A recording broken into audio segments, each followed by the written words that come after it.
Okay, so I just saw the Disney 2022 live action Pinocchio movie directed by Robert Zemeckis, starring Tom Hanks. What did I think of it? It's alright. It's just alright.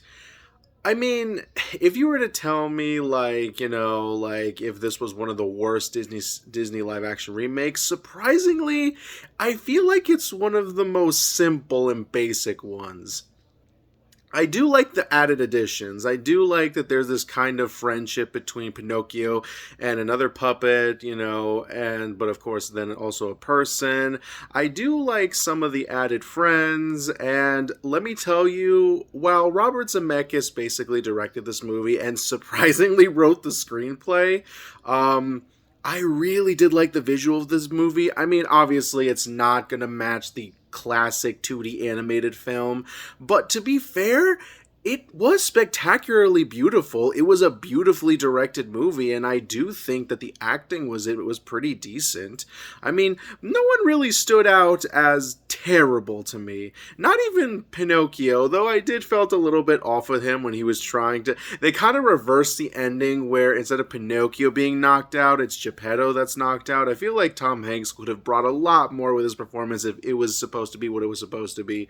You know, with him being sad about what happened to Pinocchio instead of the CGI Pinocchio being upset with what happened to Geppetto. Like, that's kind of how I felt. And though I do have to say, if you were to tell me the transition of this film, at first it had very good pacing. Well, the beginning kind of felt a little very quick. I feel like a lot of films nowadays just start and they don't really give a kind of mood or trying to an open transition and stuff. I feel like that's been gone for a long time. But just, I really did like the pacing between, Japan. Like I said, Tom Hanks is always good. He's always like this. Sorry about that. He was always really good in the movies, though, of course, his kind of accent or his voice that he tries to put in for this movie, he basically drops it as soon as we come back to him during the giant whale scene and stuff. But other than that, like I said, now, and the final overall question, is this as good as the original, or you might as well just choose the original? What do you think the answer is? I mean, yes, the original will always be a Disney classic. It'll always be the better version.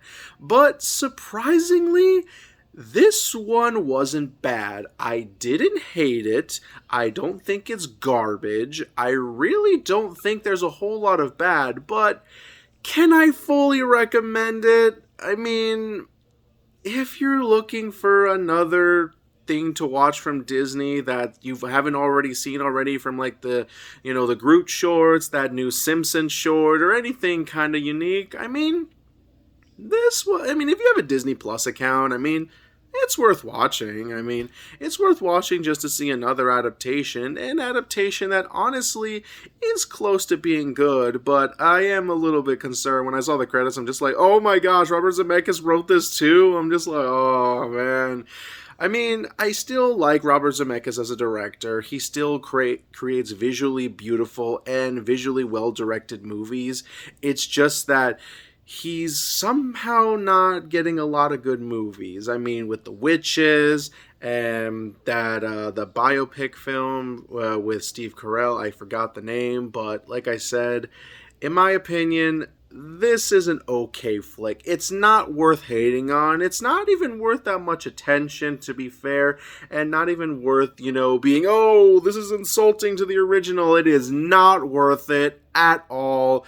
It is, honestly, to be fair, the original is very plain and very good in its own. But I will tell you, I am very interested in that Guillermo del Toro version coming in Netflix. That's going to be an interesting one. But yeah, overall, it was okay. All right.